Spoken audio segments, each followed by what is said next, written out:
It's the middle of the night, and you're awake again, going back over today. The thing you said wrong, the way you handled that, everything you should have done better, read back in a voice with no mercy in it. You'd call it being responsible, but there's a line most of us never learn to see, between holding yourself accountable and simply punishing yourself. In Chinese wellness, Sheng means tending your life instead of attacking it into shape, and these 8 habits do exactly that. They keep you honest about what's yours to fix, without serving a sentence for it every time. One honest note first: if that voice has hardened into something like self-hatred or brings hopelessness or thoughts of harming yourself, please talk to a doctor or someone you trust. This is for everyday self-criticism, not a substitute for real help. The next time something small goes wrong, you forget a name, misread a message, snap at someone over nothing, catch what the voice does in the first half second. There it is. You're slipping. You should know better at your age. You always do this. Don't argue with it. Don't check whether it's fair. Just put a label on it, once. That's the critic talking. Or, I'm having the thought that I failed. Then let it sit there, named, and carry on. That single label does something quietly powerful. It turns the voice from the truth into a thing that merely happens to be saying something. And most of us have carried one particular verdict about ourselves for so long: I'm not enough, I'm too much, I always ruin things, that we've stopped hearing it as an opinion at all. It just feels like a fact about us. Naming it is how you start to hear it as a voice again, and a voice, unlike a fact, can be answered. Answer it. One sentence, said straight back. Firm, believable, not sweet. That was a mistake. It is not who I am. I'm angry at myself, and I'm still not going to tear myself apart. I have to fix this, and cruelty won't help me fix it faster. Say it in your head or under your breath, but say it the way you'd say it to someone you respected who had slipped. Naming the critic was the first move. This is the one that costs something, because an unanswered critic always gets the last word, and the last word becomes the thing you believe. You may not feel warm toward yourself saying it, and you don't have to. Plenty of people are hard on everyone, themselves included. This isn't about faking a tenderness you can't find. It's about refusing to let the cruelest voice in the room stand unchallenged. Steady and fair will hold you up. Sweet and false won't, and some part of you knows the difference, which is exactly why only the steady one works. 2 questions live underneath every mistake, and they lead to completely different places. Self-punishment asks, how much should I suffer for this? Accountability asks, what can I actually put right? Say you snapped at your grown son on the phone, and you've felt sick about it ever since. The voice hands down the verdict. I'm a terrible parent, I've ruined things, this is just who I am. Cut it back to the fact, I spoke to him harshly, and I regret it. True, specific, survivable, no life sentence attached. Then do the thing the verdict never lets you do. Name the next repairable action, and take it. Call him back. Apologize plainly, without a paragraph of excuses. Fix the actual thing. And where there's honestly nothing left to repair tonight, let that be the answer too. Rest, and begin again tomorrow. A verdict just sits on your chest, proving something about your worth. A repair moves, and then it's finished. That's the whole difference. Punishment wants your suffering. Accountability wants the thing made right, and the moment it's right, it lets you go. Whose voice does the standard sound like? Because the bar you keep falling short of, the one that makes a good enough life feel like a disappointment, usually wasn't set by you. Listen closely, and you might hear someone in it. A parent who withheld approval, a teacher who shamed you in front of the class, a workplace that treated rest as stealing, or the version of you at 30, certain that by now you'd have more money, more standing, more to show for all the years. Sometimes the standard really is yours, and sometimes it was handed to you so young that it only sounds like yours now. Either way, you're allowed to take it down off the wall and ask whether it's fair. Then set a real one, measured against the life you actually have, your age, your health, what you carry, and who you carry it for. A yang Sheng view is blunt about this. A fair standard fits the season you're in, not one 20 years gone. Most people aren't failing at life. They're being graded against a life that was never theirs to live.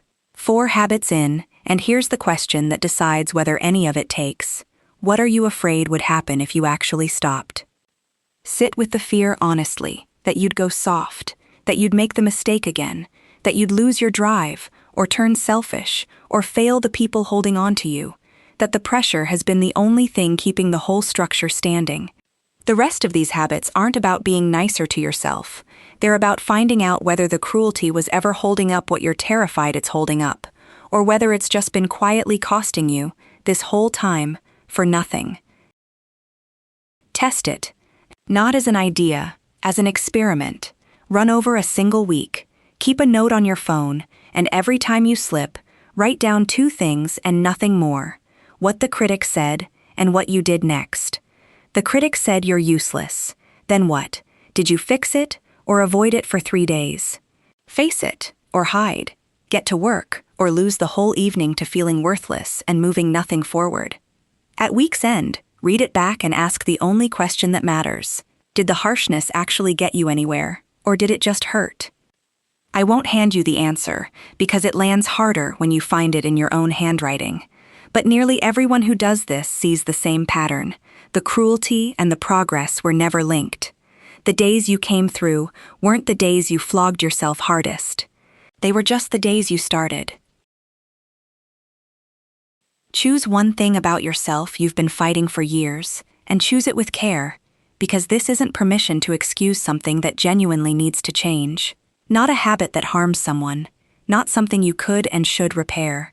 One of the harmless ones, that you're quieter than the room, that you tire more easily than you once did, that you're slower now or need longer to decide, or that the face in the mirror has started to belong to someone older than the person you still feel like inside.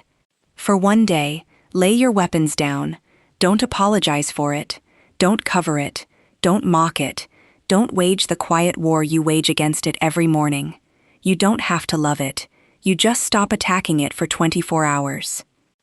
There's an old idea called Ran, letting what's real exist without forcing it to be otherwise. Some of what you criticize isn't a flaw waiting to be fixed. It's just the shape of your life right now, and the war against it was never going to win. It was only ever going to wear you out. Catch the exact moment the critic denies you something, and give it to yourself anyway, right then. It says you haven't earned a break. Sit down for 5 minutes anyway. It says the mistake means you skip lunch and keep grinding. Eat properly. It says everyone else comes first. Turn down one request you have no room for. It says you don't get to rest yet. Go to bed. This one is hardest for the people everyone leans on. The ones who've quietly filed their own needs last for so long, they've forgotten they have any. The act itself is small. Rest, food, a limit, a no. What makes it matter is the timing. You meet a real need in the exact second the voice insists you haven't earned it. That's the interruption. And every time you do it, you answer the oldest lie the critic tells, that care is a wage you earn by being good enough, by proving, with your own hands, that it was never true. The last habit gathers all of it into something you can do tonight, in under a minute, before sleep. 3 questions. What happened? Plainly no verdict. I missed the deadline. What needs repair? The actual next step. I email them first thing and give a realistic date. And what does not need punishment? This is the one no one ever taught us to ask. I don't need to lie awake for 3 hours, proving to myself I'm a failure. What happened? What to repair? What to put down? It holds you to the first 2 and refuses the third. The long, pointless suffering we were somehow taught to believe was part of the deal. It isn't. Do this enough nights and it begins to run on its own. The mistake gets named, the repair gets planned, and the punishment that used to eat the hours in between simply stops being invited in. So, name the critic, answer it in one steady sentence, turn the verdict into a repair, find whose standard you've been carrying, test for a week whether the harshness ever helped, call a ceasefire on one harmless part of yourself, meet one need before you've earned it, and close the day with the 3 questions. Don't try all 8 at once. Pick the place the critic is loudest, your mistakes, your body, how far behind you feel, and start there tonight, with 1. Tell me in the comments, which one are you starting with? You can answer for what happened, without becoming the punishment for it. Accountability was never cruelty, and you're allowed to keep the one, and finally set the other down. Next time, the Chinese habits for a mind that won't stop working long enough to rest